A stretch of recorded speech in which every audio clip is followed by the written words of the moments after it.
नमस्कार दोस्तों, आप देख रहे हैं नवादा लाइव। मैं हूं परमिंदर।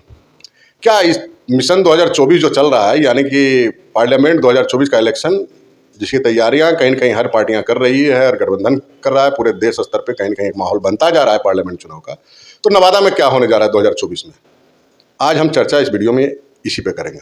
और सब्जेक्ट मोटा मोटी तौर पर यही है कि क्या इस बार नवादा की पब्लिक सचमुच में लोकल पार्लियामेंटर की चाहत बना रही है।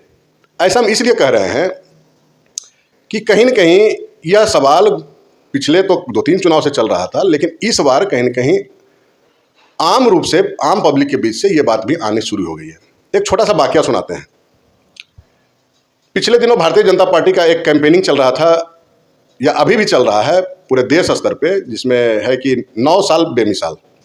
उस कैंपेनिंग का मतलब ये है कि भारतीय जनता पार्टी या प्रधानमंत्री नरेंद्र मोदी का जो 9 साल का कार्यकाल पूरा हुआ, उसकी उपलब्धियां जो है, उसका प्रचार प्रसार जो है, सो कोई बड़े नेता संबंधित किसी पार्लियामेंट्री कंस्टिट्यूंसी में या जिले में जाते हैं और गांव शहर में घूमकर या लोगों के साथ 2 दिन साथ बैठक करके इस बात को शेयर करते हैं कि प्रधानमंत्री जी की उपलब्धियां क्या हुई। तो 19 जून को नवादा पहुंचे थे भारतीय जनता पार्टी के सांसद हैं, राज्यसभा के प्रोफेसर राकेश सिन्हा। उनकी पहचान प्रोफेसर भी हैं, राज्यसभा के नामित सांसद हैं और संघ के विचारक के रूप में उनकी पहचान है। मूलतः बेगूसराय के बताए जाते हैं। तो उन्हें कैंपेनिंग में यहाँ भेजा गया था। उन्होंने जो भी था अपना जनसंपर्क किया और 20 जून को उन्होंने नवादा सर्किट हाउस में एक प्रेस वार्ता का आयोजन किया। इस दौरान उन्होंने बहुत सारी जो भी उपलब्धियां थी, जो भी पार्टी का निर्देश था, उस हिसाब से उन्होंने मीडिया से बात किया। इस दौरान कुछ सवाल जवाब का दौर जब शुरू हुआ तो एक हमारे पत्रकार साथी हैं, ऊर्जावान मनमोहन कृष्ण नाम है उनका, भाई हिंदुस्तान अखबार से जुड़े हुए हैं। उन्होंने एक सवाल किया कि क्या सर, इस बार लोकल कोई उम्मीदवार होगा क्या, लोकल पार्लियामेंटर होगा नवादा का? तो इस पर उनका कोई सीधा सा जवाब नहीं था। उन्होंने पार्टी लाइन के हिसाब से अपना जवाब दिया है कि भाई ये तो आला कमान तय करेगी, फिलहाल हमें जो दायित्व दिया गया उसका हम निर्वहन कर रहे हैं। सवाल है कि कोई भी पत्रकार पब्लिक के बीच में काम करता है तो कहीं ना कहीं ये सवाल तो पब्लिक के बीच से ही उभरा होगा, तभी तो वो सवाल पूछ बैठे हो पत्रकार साथी। और स्वाभाविक है इसका जवाब देना बहुत आसान नहीं था राकेश सिन्हा जी के लिए, क्योंकि राकेश सिन्हा जी को भी किसी न किसी रूप में यहाँ का प्रत्याशी माना जा रहा है। आम चर्चा है पार्टी कार्यकर्ताओं के बीच में कि राकेश सिन्हा भी उम्मीदवार हो सकते हैं। हालांकि राकेश सिन्हा के बारे में कहा जाता है कि वो बेगूसराय से चुनाव लड़ने की चाहत रखते हैं, लेकिन बेगूसराय में फिलहाल भारत सरकार के कद्दावर मंत्री भी माने जाते हैं गिरिराज सिंह, और पार्टी के वरिष्ठ नेता भी हैं। तो उनका टिकट कटेगा तभी ना राकेश सिन्हा जी का एडजस्टमेंट बेगूसराय में होगा। और विकल्प के रूप में नवादा के बारे में उनकी चर्चा हो रही है। एक हैं भारतीय जनता पार्टी के एक और राज्यसभा सांसद हैं विवेक ठाकुर, पूर्व केंद्रीय मंत्री डॉक्टर सीपी ठाकुर के पुत्र हैं, बड़ा नाम उनका भी है। ये 2 चेहरे हैं। गिरिराज बाबू का नाम पूर्व पार्लियामेंटर नवादा के रह चुके हैं, उनका भी नाम है। तो 2-3 चेहरे जो भारी बड़े चेहरे हैं, उसमें राकेश सिन्हा का भी नाम कहीं न कहीं है। अब स्वाभाविक है जब सवाल उन्हीं से कर दिया जाइएगा तो कर देंगे लोग, तो जवाब देना तो आसान होता नहीं है।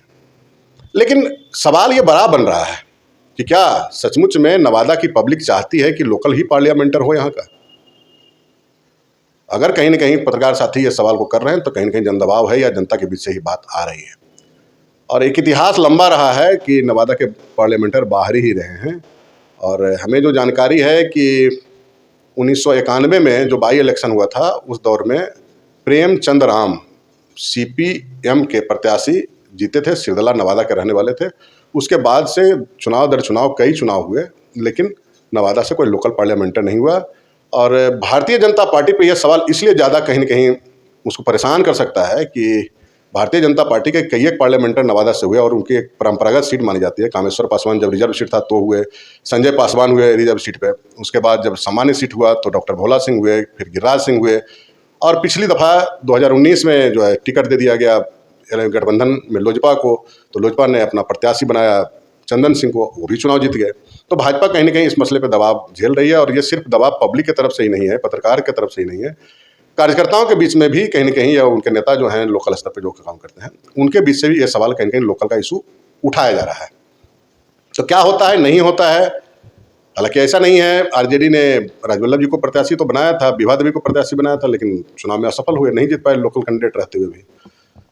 तो देखते हैं आने वाले दिनों में क्या होता है, नहीं होता है। लेकिन पब्लिक के बीच में चूंकि बार बार भारतीय जनता पार्टी का ये परंपरागत सीट माना जा रहा है, पिछले कई चुनाव से भाजपा यहाँ चुनाव जीत रही है, तो उस परिस्थिति में भाजपा के नेताओं से ये सवाल आने वाले दिनों में भी होता रहेगा, क्या लोकल खास करके जब तक कि कैंडिडेट का अनाउंसमेंट नहीं हो जाता है 2024 चुनाव के पहले, तो क्या स्थितियां, क्या परिस्थितियां बनती है और इस मामले को लेकर पटना से लेकर दिल्ली तक की लॉबी में क्या चर्चा है, नहीं चर्चा है।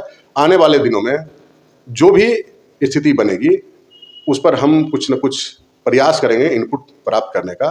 और सिर्फ एनडीए की बात या भाजपा की बात नहीं करते हैं, और दलों की, महागठबंधन और उससे जुड़े दलों के बारे में भी, चूंकि कहीं ना कहीं हर एक पार्टी में कुछ न कुछ कद्दावर लीडर हैं जो कि यहाँ का पार्लियामेंटर बन सकते हैं। लोकल कैंडिडेट की बात कर रहे हैं, ऐसा कुछ नहीं है कि लोकल पार्लियामेंट बनने के लिए यहाँ क्षमतावान लोग नहीं, क्षमतावान लोग हैं, जदयू में हो, राजद में हो, कांग्रेस में हो, सब में हो, भाजपा में, सब में है। तो दोस्तों आने वाले दिनों में क्या स्थिति बनती है, हमारी नज़र इस पर रहेगी। जैसे कुछ और इसमें इनपुट हमको प्राप्त होगा हम आपके सामने लेकर आएंगे। राकेश सिन्हा जी ने उस प्रेस कॉन्फ्रेंस के दौरान क्या कुछ बोला था इस सवाल पे, एक छोटा सा वीडियो क्लिप हमारे पास है, हम चाहेंगे कि वो आपको हम दिखा दें अंत में। लेकिन उससे पहले एक अपील कर देते हैं कि अगर अब तक आपने नवादा लाइव चैनल को सब्सक्राइब नहीं किया है तो सब्सक्राइब कर लेंगे, बेल आइकन बजा लेंगे, वीडियो अच्छा लगे तो लाइक और शेयर जरूर करेंगे। मिलते हैं किसी और वीडियो में, तब तक के लिए नमस्कार।